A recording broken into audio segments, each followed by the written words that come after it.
Good morning and welcome to Connect Daily Bread, where we recognize that man does not live on bread alone, but on every word that comes from the mouth of God. Today's reading is in Acts chapter 27, and here we go. When it was decided that we would sail for Italy, Paul and some other prisoners were handed over to a centurion named Julius, who belonged to the imperial regiment. We boarded a ship from Adramyttium, about to sail for ports along the coast of the province of Asia, and we put out to sea. Aristarchus, a Macedonian from Thessalonica, was with us. The next day we landed at Sidon, and Julius, in kindness to Paul, allowed him to go to his friends so that they might provide for his needs. From there we put out to sea again, and we passed to the lee of Cyprus because the winds were against us. When we had sailed across the open sea off the coast of Cilicia and Pamphylia, we landed at Myra and Lycia. There the centurion found an Alexandrian ship sailing for Italy and put us on board. We made slow headway for many days and had difficulty arriving off Sindus.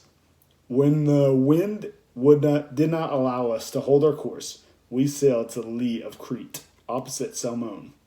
We moved along the coast with difficulty and came to a place called Fair Havens, near the town of Lycia. Much time had been lost, and sailing had already become dangerous because by now it was after the Day of Atonement. So Paul warned them, "Men, I can see that our voyage is going to be disastrous and bring great loss to ship and cargo and to our own lives also." But Centurion, instead of listening to what Paul said, followed the advice of the pilot and of the owner of the ship. Since the harbor was unsuitable to winter in, the majority decided that we should sail on, hoping to reach Phoenix and winter there. This was a harbor in Crete, facing both southwest and northwest. When a gentle south wind began to blow, they saw their opportunity. So they weighed anchor and sailed along the shore of Crete. Before very long, a wind of hurricane force called the Northeaster swept down from the island. The ship was caught by the storm and could not head into the wind. So we gave way to it and were driven along. As we passed to the lee of a small island called Cauda, we were hardly able to make the lifeboat secure. So the men hoisted it. Then they passed ropes under the ship itself to hold it together, because they were afraid they would run aground on the sandbars of Citrus. They lowered the sea anchor and let the ship be driven along. We took such a violent battering from the storm that the next day they began to throw the cargo overboard. On the third day, they threw the ship's tackle overboard with their own hands. When neither sun nor stars appeared for many days and the storm continued raging, we finally gave up all hope of being saved.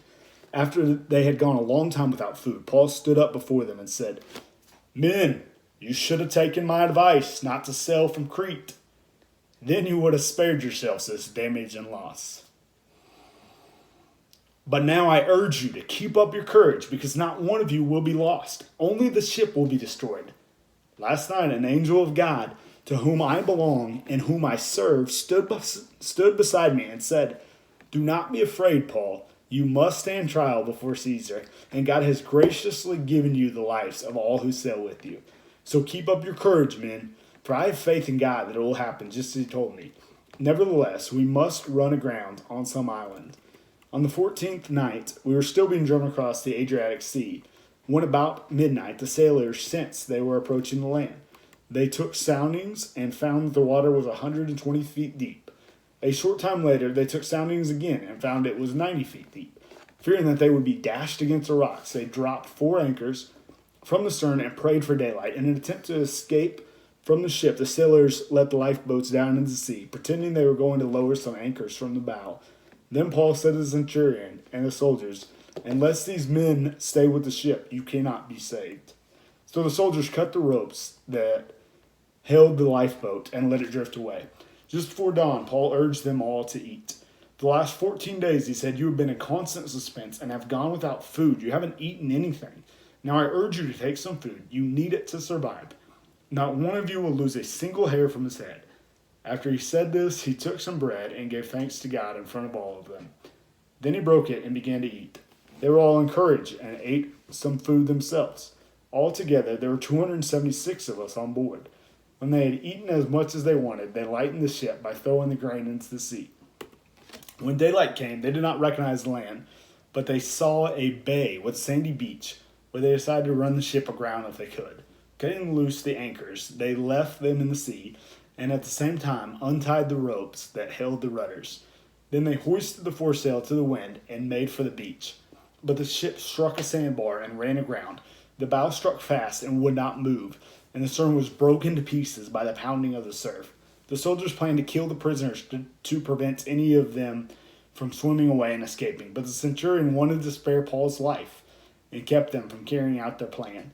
He ordered that those who could swim to jump overboard first and get to the land. The rest were to get there on planks or on other pieces of the ship. In this way, everyone reached the land safely.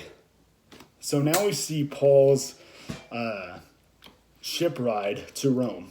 He's made the appeal. He's being sent there, and man, it is quite an eventful one. They're bouncing all over. They finally get to an area, and it's now at a questionable season and time for them to sail. And so Paul warns them, hey guys, let's not do this. We don't know if he has insight from the Lord or he's just a wise man. And they decide otherwise and take off. And sure enough, they find themselves caught in a northeaster, a hurricane that drives them off course. And it's just a pretty brutal experience that they are driven along for at least 2 weeks. We know there's 14 days where they don't eat anything. And it's wild to see God's intervention at work here. We see that he sends an angel. God sends an angel to stand next to Paul and to assure him that he will testify about Jesus in Rome, and that God has decided to graciously give the life of all these 276 passengers to Paul as well, that none of them would lose their life. And so Paul stands up and he addresses these guys. It's amazing to see the leadership of Paul, right? He's not a seasoned sailor, though he spent some time on the water, so there was learning experience there. But he's no captain of this ship. He's a prisoner on this ship. But notice the influence that he has.